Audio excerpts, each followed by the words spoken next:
Would you rather have uncontrollable vomiting or uncontrollable diarrhea? I love these questions already.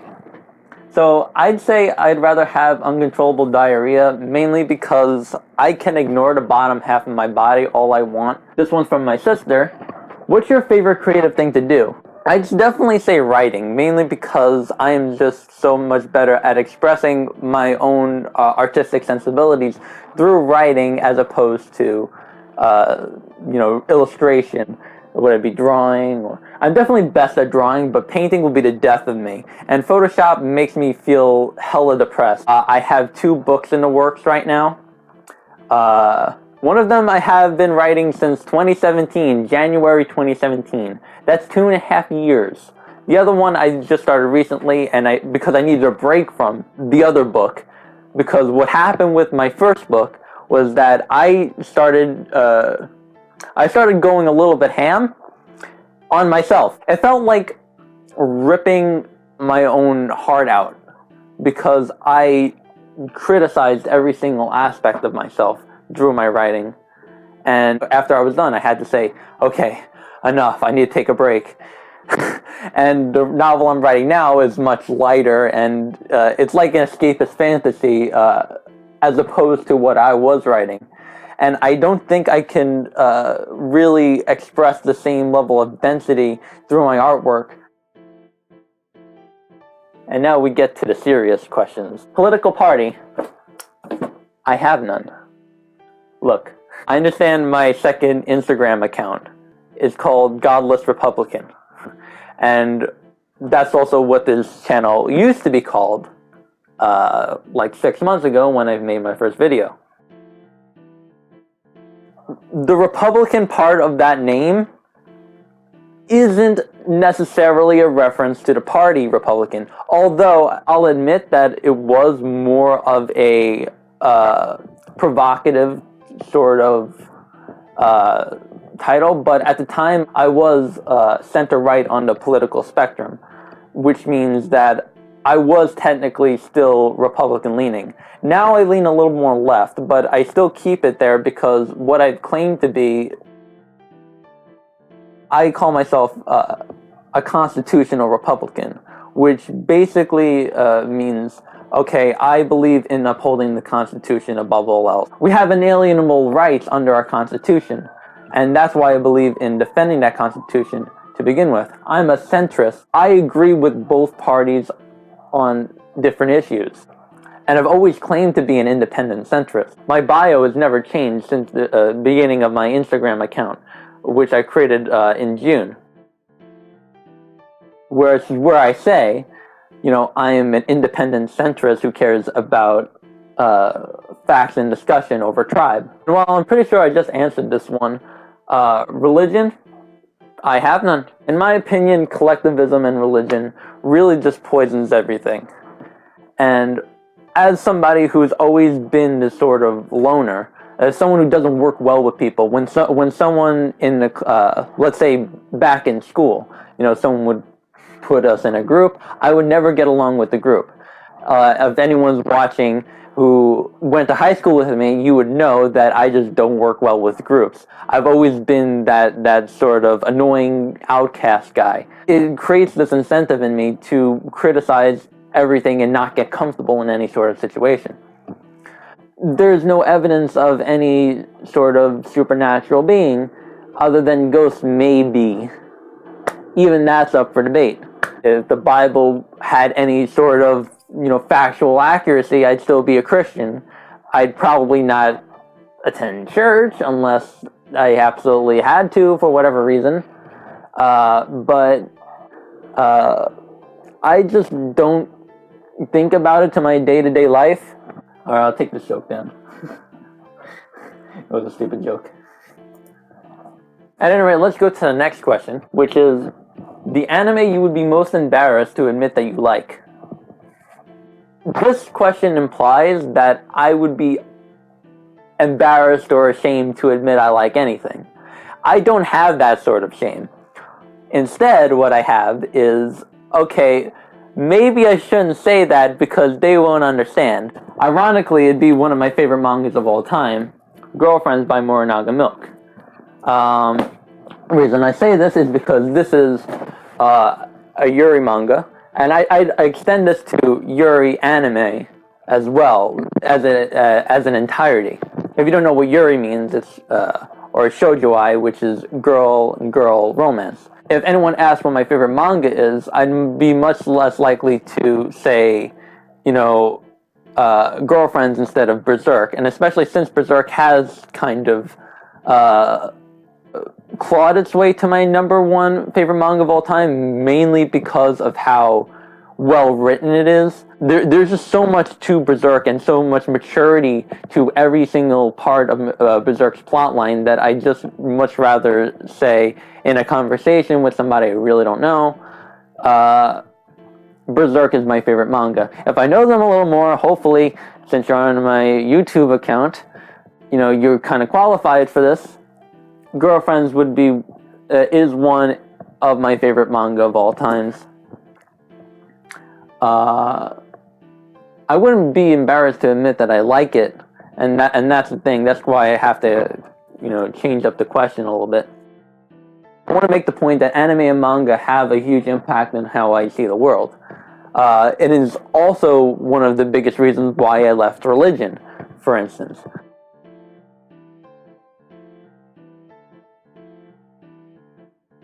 Back when I thought, the Bible, condemns homosexuality, for instance, why would I even think about siding about that? Now, I don't necessarily use that argument against Christians anymore, because I know in the earliest versions of the Bible that actually wasn't true. In the earliest versions of the Bible, they did not condemn homosexuality. It was actually natural. I mean, you could sleep with whoever you want in ancient times.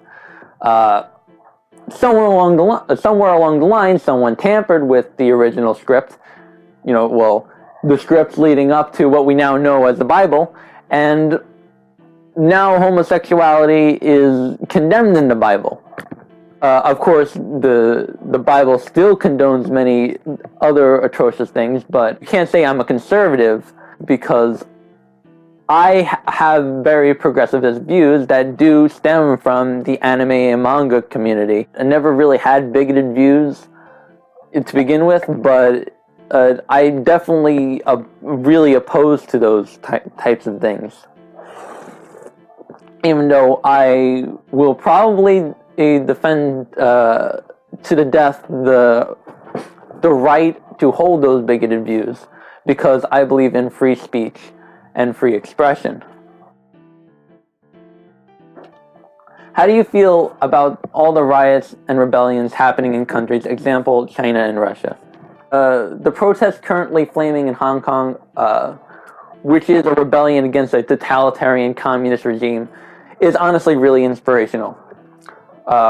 Russia is also totalitarian, from what I understand, but it's because they're really anti-communist, which really has this interesting dynamic, because no country really is experiencing the same thing, and this is an international thing that's happening right now with all these rebellions or riots. According to the Strauss-Howe Generational Theory, we're actually in the middle of an unraveling of our society and a crisis. It's part of the 4 stages of the theory, which says there's a high point, there's an awakening, there's an unraveling, and then there's crisis.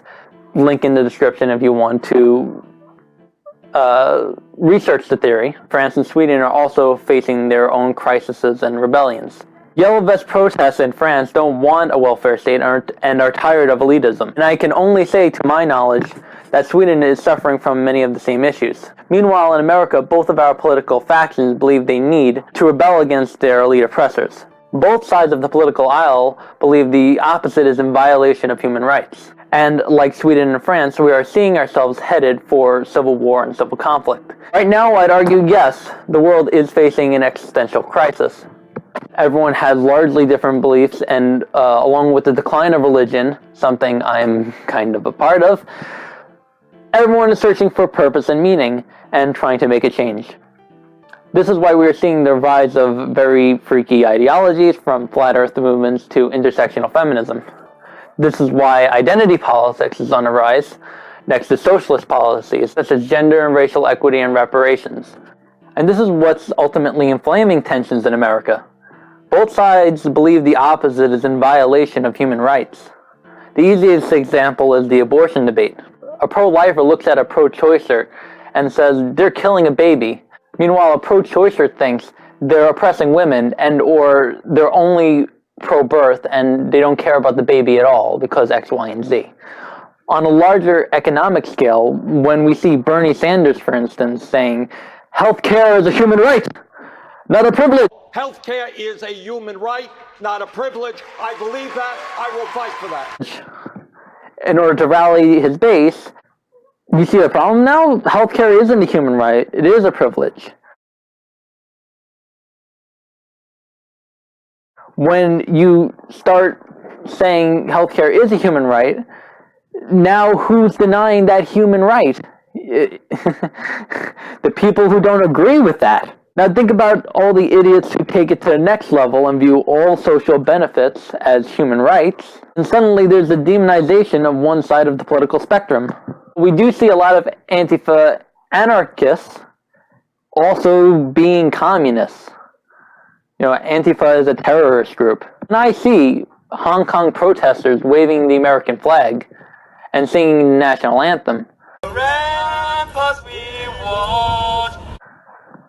And I see them protesting free speech and the Second Amendment.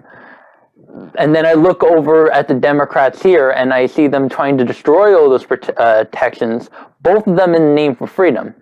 Which is going to lead to freedom? The abolishing protections? I can say with certainty that destroying our Constitution is not the solution. Hate speech doesn't exist, and gun control will only expedite the problem of mass shootings. Next question. Do you consider a social democratic economy ideal at this point? I mean, there are some socialist policies that I kind of agree with. Free healthcare for all, I understand, mainly because I see it all the time. When my grandfather was slowly dying and he had to get treatment, we'd send him to the hospital. After 3 days, they'd send him back. They'd pay us a whole lot of money, then we have to send him back again. You know, and the cycle continues. It definitely needs to change. Hospitals are greedy businesses sometimes, and it needs to change. Mandated governmental free college, however, I oppose. I feel that slapping a bandage over a festering wound that hasn't been sanitized and allowed to breathe. College doesn't work for everybody, especially males. College is made up of only 23% of males and the rest is female. At least how I see it, men are more hands-on learners, and rather, men tend to be more hands-on learners and do better learning from experience as opposed to listening to a lecture. Boys will be boys, I suppose. I don't like college either. Now when I'm forced to do a class I don't care about, I literally feel repulsed. Why is that the only avenue for success? Our society has a degree problem, where a bunch of millennials get a piece of paper for memorizing what's in their textbook with no real-life experience. Then they get a job and get promoted over an employee that has that experience but not a degree. And the one with that degree does the job poorly in comparison, or lacks loyalty, or drive to make that company greater. And the people who earn those positions get cheated out. I know there are a lot more issues that free college tries to address, but this is a problem I can only see festering in our society. What I want in our education system is more real-life experience, perhaps even directly translating into jobs without degrees at a younger age. I don't know how that will be implemented. But if a social democratic economy were to exist, you need to apply it in a way that enhances meritocracy, not which caters to the entitled. In that sense, universal basic income seems kind of silly to me in the long run. I do think we need to prevent and reshape the increase in automation, which is when robots take human jobs to save money. Higher minimum wage, I am completely against because it'll only cause inflation. And while I feel bad for homeless people who need a living wage, the reality is You don't need a minimum wage job to earn money or to get off the street. And I don't feel like catering or making other people cater to the people who don't have the drive to climb their way out of their own situation by themselves. No amount of socialism will change someone who doesn't want to change. In fact, it'll stifle it. Everyone except millennials and Generation Z had to change and grow. There are always more options available. They just need to find it. Socialism isn't the answer to all of our problems. And again, this is why we need in our society more avenues for those without college or education to become successful. Honestly, as an artist, I feel that is very integral to my being because, well, I'm not going to be working a minimum wage job, for instance. I'm going to be making money off of the things that I produce. Last question to wrap it up. When do we set out for Area 51? Area 51 is a decoy, my friend. We need to go to Area 52. Guys, sorry this video was so long.